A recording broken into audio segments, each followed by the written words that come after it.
Hello, good morning সবাইকে। তোমরা সবাই কেমন আছো? হ্যাঁ, ঠান্ডা লাগছে এখন, কিন্তু ওয়েদারটা এতটাই বাজে যে গরম পড়ে গেছিল, আবার কিন্তু ঠান্ডা পড়ে গেছে। মানে এখন ওয়েদারটা হচ্ছে ঠান্ডা লাগার ওয়েদার। এই ওয়েদারটা এত বাজে, আমি চান করার পর আমার হালকা ঠান্ডা লাগছিল, সেই কারণে আমি রোদের সামনে দাঁড়িয়েছিলাম।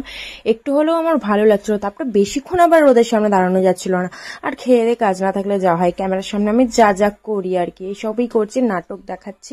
ওদিকে রান্না বাকি আছে, কিন্তু এইগুলো করে আমি টাইমগুলোকে নষ্ট করছি। তারপরে আমি ভাবলাম যে না, এসব করে ছাড়ি, পুজোটা দিই। পুজোটা দেওয়ার পর রান্না করছিলাম, তোমাদের সামনে একটু শেয়ার করলাম যে কালকে হোম সার্ভিসে কি হচ্ছিল। কালকে শুক্তো, ভেজ ডাল এগুলো রান্না করছিলাম। এগুলো কমপ্লিট করার পর দুপুরবেলা একটু ঘুমিয়ে, আমার কিন্তু ভিডিও করা ছিল, ভিডিও শুট, সেই কারণে আমি বাইরে বেরিয়েছিলাম আর ভেলপুরি খাচ্ছিলাম। এখানে বলছিলাম ভাইকে ফটো তুল, কিরকম ভাবে খাচ্ছিলাম। দেখো, ভেলপুরিটা সত্যি খুব ভালো ছিল। আর তারপরে রাত্রিবেলা ডিনারের রাইস আর চিলি চিকেন করা হয়েছিল, সেটাকেই আমি ডিনারটা কমপ্লিট করলাম।